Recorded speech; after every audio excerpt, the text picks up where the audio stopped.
బాబు గారికి మనస్ఫూర్తిగా ధన్యవాదాలు తెలుపుకుంటాను.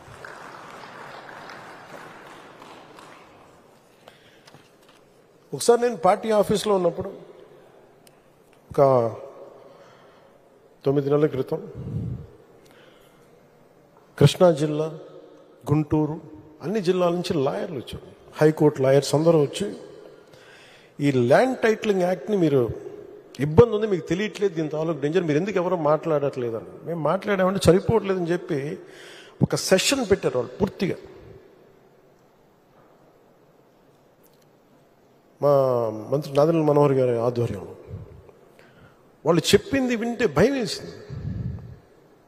అందులో మరి ఒకరు చెప్పింది, నా పొలంలో నీ ముఖం ఎందుకు, నా తల్లిదండ్రులు ఇచ్చిన ఆస్తి, నా తాతలు ఇచ్చిన ఆస్తిలో మీ ముఖం ఏంటి, ఇందులో మా తల్లిదండ్రుల స్వార్జితం, వాళ్ళ కష్టార్జితం, ఈ ముఖ్యమంత్రి ఫోటో ఏంటి, పొలాల్లో సరిహద్దు రాయిల్లో మీ ముఖాలేంటి, ఇది ఎటు వెళ్ళిపోతుంది, మీరు ఎవరేం చేయరా అని చెప్పి వాళ్ళు నన్ను నిలదీస్తే నేను చెప్పి నేను సాధ్యమైనంత చేస్తాను, తీసేస్తామని చెప్పి.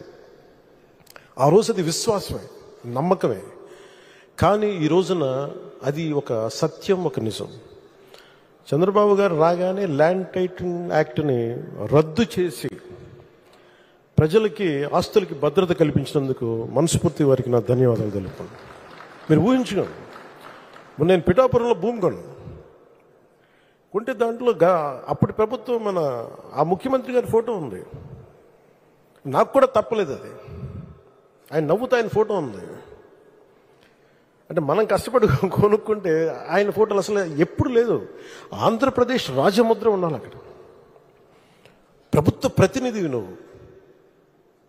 అలాంటి రాజముద్రని తీసేసి, ఆంధ్రప్రదేశ్ రాజముద్రని తీసేసి వ్యక్తి ఫోటో పెట్టుకున్నా అంటే అది ఎంత ఒక విచిత్రమైన ఆలోచన విధానం అది. అలాంటివి తీసేసి తిరిగి ల్యాండ్ టైటిలింగ్ యాక్ట్ని, అంత డ్రెకోనియన్ యాక్ట్ అది, అలాంటి యాక్ట్ని రద్దు చేసి ప్రజల్లో తిరిగి నవ్వులు తీసుకొచ్చినందుకు గౌరవ ముఖ్యమంత్రి గారికి నా మనస్ఫూర్తిగా నాకు కృతజ్ఞతలు, ధన్యవాదాలు.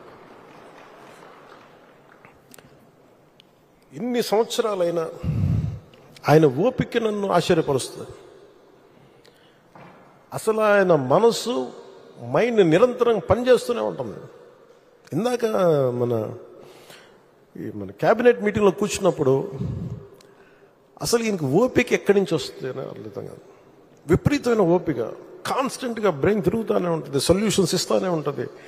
అనుభవజ్ఞులైన అధికారులకు కూడా ఆయన దిశానిర్దేశం చేయగలరు, ఈ పాయింట్లు తప్పుంది, మీరు ఇలా చేయండి, ఇలా ఆలోచించండి. అలాంటి దాంతోపాటు శారీరకంగా ఆయన పడే కష్టం ఓ 25 ఏళ్ల యువకుడు కూడా కష్టపడ్డాడు. మనసు మేధస్సుతోటి నలుగుతూ శరీరాన్ని కూడా అంత కష్టపెట్టడం అంటే నాకు అది నిజంగా, నాకు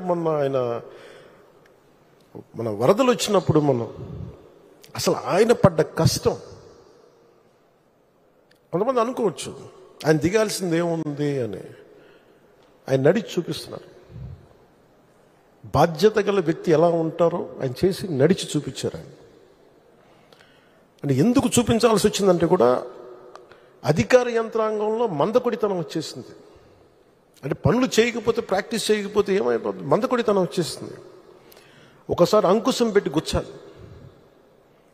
అలా ఆంధ్రప్రదేశ్ అధికార యంత్రాంగాన్ని గుచ్చడానికి ఆయన దిగారు. ఆయన అసలు ఆయనకు అవసరం లేదు. ఈ ప్రపంచంలో కూడా మీరు చెప్పండి, 9/11 ఇన్సిడెంట్ జరిగితే జార్జ్ బుష్ వచ్చి కూర్చోలేదు అక్కడ.